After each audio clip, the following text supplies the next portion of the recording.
Hi, நான் உங்கள் doctor Samson பேசுகிறேன். இன்றைக்கி வந்து யூத் படம் பார்க்க போகிறோம். இப்போ நம்ம 3 ரிவ்யூஸ் இருக்கோம்ல, படம் போய் பார்த்தோம். இதில் என்னென்னா, மேடமுக்கு வந்து படம் வந்து 100% பிடிச்சிருக்கு, சாருக்கு வந்து 100% பிடிக்கல, எனக்கு வந்து 50% பிடிச்சிருக்கு, 50% பிடிக்கல. ஸோ எல்லாரோட கருத்தும் நம்ம சொல்கிறோம். அதுக்கப்புறம் நீங்கள் டிசைட் பண்ணிட்டு படம் பாருங்கள். ஸோ ஃபஸ்ட்டு படத்தோட ஸ்டோரி வந்து பார்த்தீங்கன்னு வச்சுங்களேன், ஒரு ஸ்கூல் லைஃப்பில் நடக்கக்கூடிய ஒரு லவ் ஸ்டோரி தான் அந்த படம். 2015-16 அந்த ஒரு காலகட்டத்தில் படம் வந்து நடக்குது. ஸோ இதுக்கு மேலே வந்து ஃபஸ்ட்டு வந்து யார் சொல்கிறீங்க? அது சார் சொல்லிட்டாரு. ஒரு ஸ்கூல் பையன் வந்து அவரோட அந்த +1 +2 காலகட்டத்தில் ஒரு பொண்ணுங்களை லவ் பண்ணி கல்யாணம் பண்ணணும்னு ஒரு பெரிய கனவோட லட்சியத்தோட +1 ஜாயின் பண்ணுறான். அந்த கனவு நிறைவேறிச்சா இல்லையா அப்படின்றது ஒரு பக்கம். இன்னொரு பக்கம் அவங்க அம்மா வந்து இவனை எப்படியாவது நல்லபடியாக படித்து ஒரு ஐஏஎஸ் ஆக்கணும்னு ஒரு கனவு. ஸோ அந்த கனவு நிறைவேறிச்சா இல்லையான்னு இந்த 2 கனவும் நிறைவேறிச்சா இல்லையான்றது தான் கிளைமேக்ஸு. ஸோ ஏன் எனக்கு இந்த படம் ஒர்க் அவுட் ஆகலை அப்படின்னா, நான் என்ன கேட்குறேன்னா, இப்போ உள்ள ஜென்ரேஷன் படிக்கிறதை தாண்டி ரீல்ஸ் பண்ணணும், ஃபேம் ஆகணும் அப்படின்ற ஒரு கனவோட தான் மேக்ஸிமம் போகிறாங்க. படிக்க போகிறதே அவங்களுக்குலாம் பெரிய வேலை மாதிரி தான் இருக்குது. அப்படிப்பட்ட காலகட்டத்தில் வந்து, தம்பி நீ +2 படிக்கவே வேணாம், ஃபுல்லாக ஓபிஐடி, பொண்ணுக்கு பின்னாடி சுற்று, ஒரு பொண்ணு உஷார் பண்ணு, அவள் கொஞ்சம் கேப் விட்டானா 2வது பொண்ணு உஷார் பண்ணு, அவள் கொஞ்சம் கேப் விட்டானா 3வது பொண்ணை கூட உஷார் பண்ணு, பிரச்சனையே இல்லை அப்படின்னு சொல்லிட்டு கடைசியாக அவங்க அம்மாவுக்கு அப்பாவுக்கு ஏதாவது ஆச்சுன்னா ஒரே மாதத்தில் படித்து ஒவ்வொன்றும் வாழ்க்கை வர மாதிரி +2ல ஒரே ஐடியா டாப் 10ல நீ வந்துடுவே அப்படின்ற மாதிரி ஒரு பிம்பம் கொடுத்தா, அவங்களுக்கு இந்த படிப்பு தான் முக்கியம், அம்மா அப்பா தான் முக்கியன்றதுலாம் மனசில் பதியுமா, இல்லை கேர்ள் ஃப்ரெண்டை உஷார் பண்ணுறது, பாய் ஃப்ரெண்ட் உஷார் பண்ணுறது பதியுமா? ஆல்ரெடி கெட்டு குட்டிச்சோராக போயிட்டு இருக்கிற ஒரு சொசைட்டிக்குள்ளே மேற்கொண்டு விஷத்தை ஊற்றுற மாதிரி ஒரு குப்பை படத்தை எடுத்துகிட்டு வந்தா அது எந்த கான்சென்ட்ல வந்து பசங்க பார்ப்பாங்கன்றது என்னோட கேள்வி. ஸ்கூல் லைஃப்ல கண்டிப்பா லவ் இல்லாம இருக்கவே இருக்காது. முதல்ல அது லவ்வே இல்லை. ஃபர்ஸ்ட் திங் அது லவ்வே இல்லை. ஸ்கூல் டேஸ்ல வரதுக்கு அட்ராக்ஷன் லவ்ன்றது அத அவன் தெளிவா சொல்லிட்டான். லவ் இல்லப்பா, இந்த 3 பேர்கிட்டயே வந்தது சும்மா பேருக்குன்னு. எனக்கு ஒரு கேர்ள் ஃப்ரெண்ட் இருந்தா கெத்தா இருக்கும், ஏதோ அதான் வேணான்றேன், நல்லா இருக்கும் அப்படிங்கிற மாதிரி ஒரு ஃபீல்ல இருந்திருப்பான். இந்த ஃபீல் வந்து இப்ப கிடையாது. 90s 80sல இருந்தே கேர்ள் ஃப்ரெண்ட் இருக்குப்பா. ஸ்கூல் டேஸ்ல இருக்கிறதுக்கு பேர் லவ் 80sல இருக்கு, 90sல இருக்கு. ஆனா அந்த டைம்ல உள்ளவங்கலாம் அந்த பொண்ணு கிட்ட போய் பேசுறதுக்கே தயக்கம் காட்டுவாங்க. எந்த விதத்திலும் அவங்க படிப்போ அவங்களோட வாழ்க்கையோ பாதிக்கிற அளவுக்கு நடந்துக்க மாட்டாங்க. ஒரு பொண்ணை உஷார் பண்ணிட்டு இருக்கும்போது இன்னொருத்தி அவர் கேப் கொடுத்தோன்னு இன்னொருத்தி உஷார் பண்றதுக்கு பேர்லாம் அப்ப கிடையவே கிடையாது. இவனுங்க பண்றதுக்கு பேர் லவ்வே இல்ல, லஸ்ட். ஃபர்ஸ்ட் திங் அதுதான். ஆக்சுவலி லவ்வே லஸ்ட்னு போட்டு அட்ராக்ஷன் இன்ஃபாக்சுவேஷன் கணக்குல கூட வராது. பியூரஸ்ட் ஃபார்ம் சொன்னா லஸ்ட், அவ்வளவுதான். அந்த ஆமா அந்த பொண்ணு வந்து நோன்னு சொல்லணும்னு போறான், அந்த பொண்ணு கட்டி பிடிச்ச உடனே வந்து ஓகே சொல்ற போயிட்டான். அதுக்கு பேரு லவ் இல்ல. சோ அது ஒரு லஸ்ட். அவ கட்டி பிடிச்சோனே அந்த மொமெண்ட் என்ன, அவ கட்டி பிடிச்சோனன்றதுக்கு அப்புறம் அவங்க சொல்ல அந்த கருத்து விட்டுருங்க. நம்ம ஒரு ஆடியன்ஸா போய் படம் பார்க்கணும்னு வச்சுங்களேன், உங்களுக்கு படம் அதான் லேக் ஆரம்பிச்சா இன்ட்ரெஸ்டிங்கா இருந்துச்சா? எனக்கு லேகா தான் இருந்தது. ஏன்னா ஒவ்வொரு சீனும் ப்ரெடிக்டபிள் தான். அதுக்கு என்ன ஆக்சுவலா இன்டர்வல் எல்லாம் பக்கத்துல உட்காந்துட்டு கெஸ் பண்றாங்க அடுத்து இதான் நடக்க போகுதுன்னு. ஒரு ஃபர்ஸ்ட் ஆஃப் ஃபுல்லாவே நான் கூட ஏதோ ஒரு கட்டத்துல வேற ஒரு சீன் வரும், வேற ஒரு டாபிக் பேசுவாங்க, வேற ஒரு டாபிக் கிட்ட கொண்டு போவாங்க அப்படின்னு எதுவுமே இல்லை. முழுக்க நம்மள ஸ்கூலுக்குள்ளே உட்கார வச்ச மாதிரி தான் இருந்தது. சார் கர்மஸ் பையன் பாவம் சார் கொஞ்சமாவது பாசிட்டிவ் பேசுவோம் சார், நீங்க சொல்லுங்க. இல்ல எனக்கே ரொம்ப பிடிச்சிருந்துச்சு உண்மையை சொல்லணும்னா. ஃபர்ஸ்ட் ஹாஃப்ல எனக்கு ரொம்ப நல்லா இருந்தது. ஏன்னா ஸ்கூல் லைஃப்ங்கிறது அவர் சொல்ற மாதிரி 90sல வேணா பேசாம இருந்திருக்கலாம். பேச ஆரம்பிக்கிற டைம் 90sல 80sல சுத்தமா பேச மாட்டாங்க. 90sல பேச ஆரம்பிச்ச டைம் அதுக்கும் 2Kக்கும் 90sக்கும் மிடில் இருக்கிறவங்க தான் அப்பதான் வந்து 1 2 3 பொண்ணுங்க கூட சுத்துறது கெத்துன்னு நினைச்ச ஒரு டைம். 3 பொண்ணுங்க வந்து பேசிட்டா அவங்க கூட வெளியில எங்கேயாவது போயிட்டு அது கெத்துன்னு நினைச்ச டைம். ஸோ அதை வந்து அவன் அப்படியே காமிச்ச மாதிரி காமிச்சிருக்கான். 2015-16 அந்த டைம்ல நடக்குது, 10 வருஷத்துக்கு முன்னாடி. ஓகேங்களா? நீங்க அந்த காலகட்டத்துல அது படமா பார்க்கும்போது எனக்கு நிறைய விஷயங்கள் ரொம்ப ரசிக்கிற மாதிரி இருந்தது. ஸ்கூல் லைஃபோட அவங்க அந்த கிண்டல் பண்ற விஷயங்களா இருக்கட்டும், அந்த வெளியில போட்டு நிக்கிற விஷயங்களா இருக்கட்டும், அந்த டைம்ல வந்துட்டு பசங்க அதெல்லாம் கண்டுக்கவே மாட்டாங்க. பொண்ணுங்களோட வெளியே நிப்பாட்டும் போது அது அந்த பொண்ணு கொடுத்த ரியாக்ஷன்ஸ் அப்படிதான் நிற்கும். அது போக போக பழக ஆரம்பிச்சிடும். நம்மளுக்கு இவங்க என்னடா நம்மள இன்னும் வெளியே அனுப்பாம இருக்காங்க என்னத்துக்கு அப்படின்னு நம்மளே யோசிக்க வச்ச விஷயங்கள்லாம் இருக்குல்ல, அதெல்லாம் ரொம்ப நல்லா இருந்த மாதிரி இருந்தது. நிறைய காமெடிஸ், எனக்கு மியூசிக் ரொம்ப சூப்பரா இருந்த மாதிரி இருந்தது எனக்கு. அதனால வந்து எனக்கு ஃபர்ஸ்ட் ஹாஃப் பிடிச்சிருந்தது. செகண்ட் ஹாஃப் எனக்கு ரொம்ப பிடிச்சது காரணம் என்னன்னா, நான் அவங்க அம்மாவை எதிர்பார்த்துட்டு இருந்தேன். இன்னும் அம்மாவை போட்டு தருவாங்க, இல்லை அப்படின்னா அம்மா தான் வந்து எல்லாத்துக்குமே பெருசா வந்து ஹைலைட்டா பண்ணுவாங்க அப்படின்னு சொல்லிட்டு. ஏன்னா ஸ்டார்டிங்ல இருந்து எண்டிங் வரைக்கும் நான் பார்த்த வரைக்கும் அப்பாவை டம்மியா தான் வச்சிருப்பாங்க. அப்பா எதுக்குறா இருக்காருன்னா வேலைக்கு போயிட்டு சம்பாதிச்சு போடுவாரு, அம்மா ஆஸ்பத்திரி செலவு பார்ப்பாரு அப்படிங்கிற மாதிரி தான் காமிச்சிட்டு இருந்தாங்க. ஆனா அதுக்கப்புறம் அந்த லாஸ்ட் கிளைமேக்ஸ்ல ஒரு விஷயம் பண்ணது, அந்த இடத்துல அவங்க அம்மாவா தான் அந்த டைலாக் பேச வைப்பாங்க. ஏன்னா அந்த எக்ஸாம் போறதுக்கு முன்னாடி கூட ஒரு சில விஷயங்கள்லாம் நடந்தப்போ ஒன்று அந்த பொண்ணு உனக்காக நான் எக்ஸாம் எழுதுனேன்னு ஒத்துக்கணும், இல்லை அப்படின்னா அவங்க அம்மாக்காக தான் பண்ணேன் அப்படிங்கிற மாதிரி ஒத்துக்குவான் அப்படிங்கிற ஒரு மைண்ட் செட்டில் இருந்தேன். அந்த இடத்துல அப்பா கொண்டு வந்த விதம் எனக்கு ரொம்ப பிடிச்சிருந்துச்சு. அதுவும் இல்லாமல் அவரோட டைலாக்காக இருக்கட்டும், அந்த அப்பாவோட கேரக்டர் ரொம்ப நல்லா இருந்த மாதிரி இருந்தது. நான் அவங்க அம்மாவை நேசிக்கிறேன் அப்படின்னு சொல்கிற விதம் ஒரு இது இருந்தாலும் எனக்கு உன்னை பிடிக்காதா அப்படிங்கிற ஒரு மைண்ட் செட்லேயே அவனை காட்டினாங்க அவங்க அப்பாவை. ஆனால் கடைசியாக உலகத்திலே உங்கள் அம்மாவை விட எனக்கு ரொம்ப பிடிச்ச பர்சன்னா நீ தான்டா அப்படிங்கிற மாதிரி ஒரு சில விஷயங்கள்லாம் பண்ணுவார். அதெல்லாம் எனக்கு ரொம்ப பிடிச்சிருந்தது. ஸோ எனக்கு கிளைமேக்ஸ் வரைக்குமே ரொம்ப நல்லா இருந்த மாதிரி இருந்தது. எங்கே எதுங்க போச்சு, நல்லா ஜாலியாக இருந்தேன். ஸ்கூல் லைஃபோட அந்த ஃபுல் இதுவுமே நல்லா தான் இருக்க மாதிரி இருந்துச்சு. கடைசியாக 2 மாதத்தில் படித்து பாஸ் ஆனவங்களும் இருக்காங்க, ஃபர்ஸ்ட் மார்க் எடுத்தவங்களும் இருக்காங்க. சார் வந்து உயிருக்குயிராக எனி டைம் 24 மணி புக் எடுக்கிறவர் நினைக்கிறேன். அதனால அவருக்கு பிடிக்கல. நானும் அப்படிலாம் கிடையாது. நானும் ஸ்கூலில் வந்து ஒரு நல்ல ஓரளவுக்கு படிக்கிற ஸ்டூடெண்ட்டாக தான் இருந்தேன். இந்த ஒரே மாதத்தில் படித்து ஒவ்வொன்று வாழ்ந்தவங்களாம் என் கூடவே இருக்கா. ஒரு மாதத்தில் படித்தா பாஸ் ஆகலாம்னு நினச்சி அவன் 2 அட்டெம்ப்ட் பண்ணி பாஸ் ஆகாதவன் என்ன நிலைமையில இருக்கான்னு பார்த்துட்டு. இன்ஜினியரிங் ஒரு சப்ஜெக்ட் ஒன்றா தான் சார் 1.5 நாள் படிப்போம் சார். சார் நீங்க 1.5 நாள் மட்டும் படிக்க மாட்டீங்க, நீங்க ஓரளவுக்கு கவனிப்பீங்க. அவன் என்ன சொல்றான்னா அவளே என்ன சொல்லுவானா +2 முழுக்க அவன் படிக்கவே மாட்டான், எல்லாத்துலயும் ஃபெயில் தான் இருப்பான் ஒரே மாசத்துல. இப்ப இது என்னன்னா படத்துல பாசிபிள் சார், 1000ல் ஒருத்தனுக்கு 1,00,000ல் ஒருத்தனுக்கு நடக்கும் சார். நீங்க வந்து பாஸ் 5 இயர்ஸ் क्वेश्चन பேப்பர் வச்சு படிக்கணும், நாலேஜ் கெயின் பண்ணனும்னா கெயின்லாம் பண்ண முடியாது. அவன் காட்டுற மாதிரி தான் அவனோட மென்டாலிட்டிலாம் ஒரே மாசத்துல படிச்சு 1000ல் பாஸ் ஆவாங்க.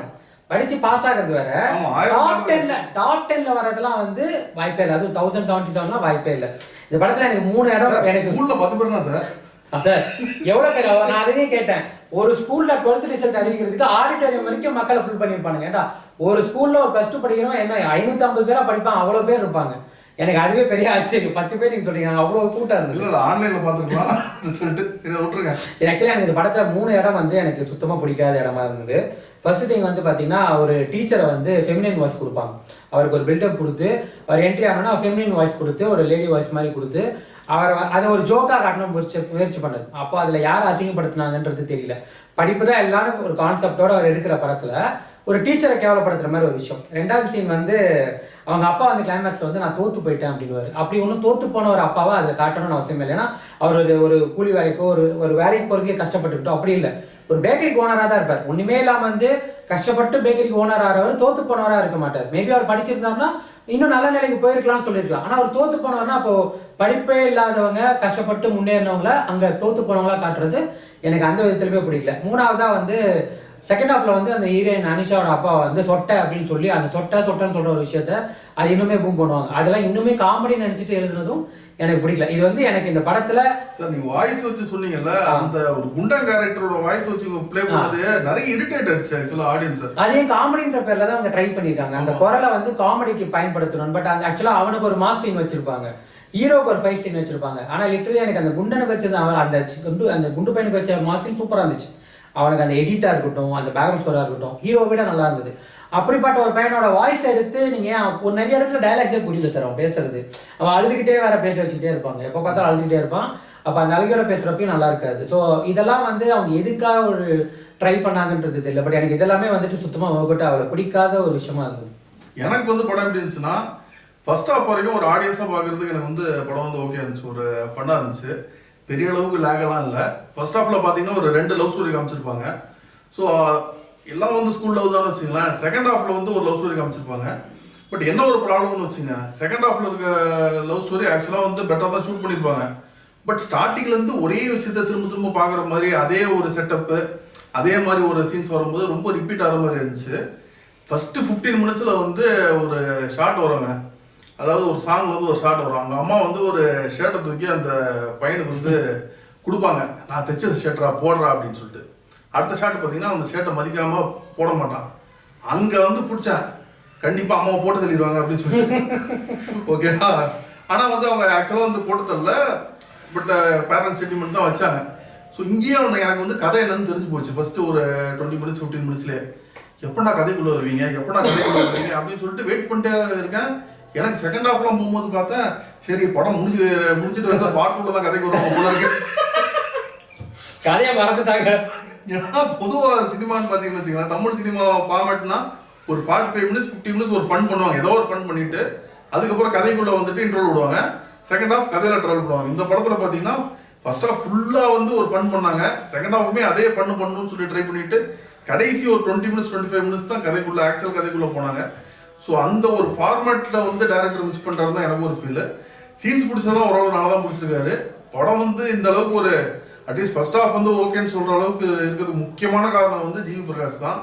சாங்ஸு வேற லெவலில், பிஜிஎம் வேற லெவலு. ஆனால் அவர் என்னதான் மியூசிக் போட்டாலும் செகண்ட் ஹாஃப்ல ஒரு சூப்பர் ஹிட் சாங் ஒன்று போட்டிருக்காரு. யாருக்குன்னே பயங்கரமான ஹிட்டான ஒரு சாங். அது இருந்துமே வந்து செகண்ட் ஹாஃப் எனக்கு வந்து ரொம்ப லேகாக தான் இருந்துச்சு.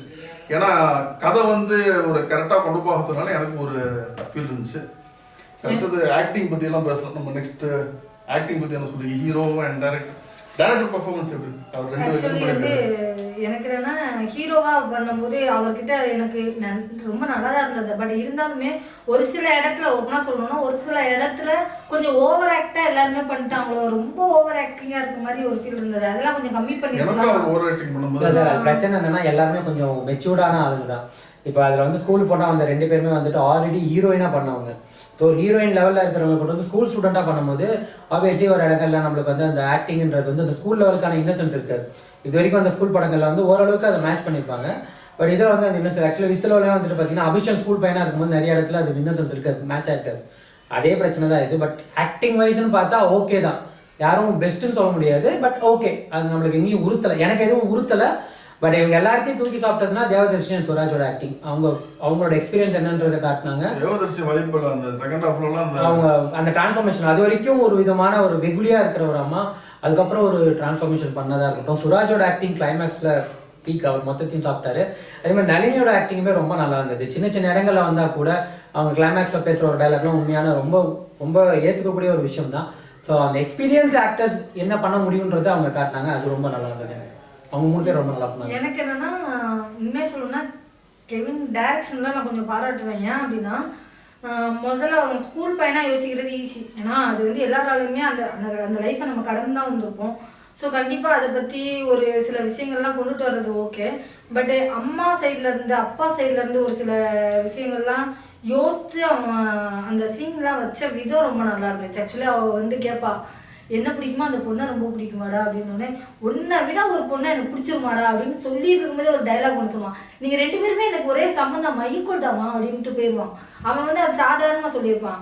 அப்போ வந்து அந்த இடத்துல வந்துட்டு அவன் வந்து ஃபீல் பண்ணுவான். அப்போ வந்து அவன் வீட்டுக்காரர் கேட்பாரு, என் அளவுக்கு ஈக்குவலா அவனை வந்து பிடிக்கும்னு சொல்றான், நான் எப்படி பார்த்துக்கிட்டேன் அப்படின்னு சொல்லும் போது அவன் சொல்லுவான், நானும் எங்க அம்மா விட்டுட்டு தான் வந்தேன் உனக்காண்டி. அந்த இடத்துல தெளிவுபடுத்துறாங்க. எல்லாருமே ஒரு ஸ்டேஜுக்கு மேலே அம்மா விட்டுட்டு தான் வருவாங்க, அதை புரிஞ்சுக்கணும். விட்டுட்டு வர்றதுன்னா ஒரே விதமா விட்டுட்டு வர்றது கிடையாது. ஆக்சுவலா அது எப்படின்னா அவனுக்கு வரும்போது எனக்கு நல்லா இருந்ததுன்னு, அன்னைக்கு எங்க அம்மா கிட்ட வரும்போது எனக்கு எப்படி இருந்தாலும் அன்னைக்கு எனக்கு நல்லா இருந்தது. அதாவது அவங்க வீட்டுக்காரர் அவங்க அம்மாட்ட இருந்து பிரிச்சுட்டு வரும்போது நல்லா இருக்கு.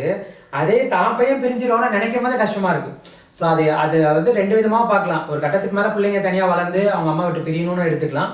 இல்லை இந்த மாதிரி பிரிக்காம இருக்கணும், நீங்கள் கல்யாணம் பண்ணிட்டு வந்தோன்னே அவங்க நமக்கு தான் சொந்தம், என் புருஷன் எனக்கு மட்டும்தான் அப்படின்னு நினைக்காம அம்மா கிட்ட இருந்து பிரிக்காம இருக்கணுன்றது மாதிரியே எடுத்துக்கலாம். ஸோ அந்த ரைட்டிங் எனக்கு உண்மையிலேயே அந்த அப்பா அம்மாவோட பாயிண்ட்ல இருந்து அவன் பார்த்ததுலாம் நல்லா தான் இருந்தது. எனக்கு அது அவங்க அப்பா கடைசியா சொல்றாரு, நீ வந்து உங்க அம்மாவை தோக்கடிச்சிடாத அப்படின்னு சொல்லும் போது கூட இன்னொரு டைலாக் ஒன்று சொல்லுவாரு, சப்போஸ் நீ தோத்தாலும் என் பையன் தான்டா, நான் கடைசி வரைக்கும் உன்னை பார்த்துப்பேன் அப்படின்னு சொன்ன அந்த ஒரு டைலாக் எனக்கு ரொம்ப பிடிச்சிருந்துச்சு. ஆக்சுவலி அவன் கடைசியாக கிளைமேக்ஸில் அந்த பொண்ணுகிட்ட சொல்லும் போது அந்த டைலாக் சொல்லுவான், எனக்கு இப்போதான் புரிஞ்சது, ஏன்னா நான் ஜெயிச்சா மட்டும்தான் நீ என்னை ஏற்றுப்ப, தோத்தாலும் ஜெயிச்சாலும் என்னை ஏற்றுக்கிறது என் ஃபேமிலி தான் அப்படிங்கிற ஒரு விஷயத்தை இன்க்ளூட் பண்ணது. இந்த வயசில் அந்த மெச்சூரிட்டியான ஒரு விஷயங்கள் வச்சது ரொம்ப நல்லா இருந்தது. ஸ்கூல் லைஃப்பில் கண்டிப்பாக என்னை பொறுத்த வரைக்கும் எப்படின்னா எல்லாரோட இதுலேயுமே லவ் அந்த ஒரு விஷயங்கள்லாம் இருக்க தான் செய்யும். ஸோ அது எனக்கு பெருசாக தெரியலை. இம்பேக்ட் வந்து எனக்கு அந்த கடைசி கிளைமேக்ஸில் கொடுத்த இம்பேக்ட் வந்து எனக்கு ஸ்கூல் லைஃப்பில் கொஞ்சம் ஒரு சில விஷயங்கள்லாம் கொஞ்சம் ஓவராக காமிச்சப்போ கூட எனக்கு அதை டவுன் பண்ணிச்சு. ஓகே, எனக்கு கிளைமேக்ஸில் ஃபுல்ஃபில் ஆயிடுச்சு அப்படிங்கிற மாதிரி எனக்குள்ளே தோணுச்சு.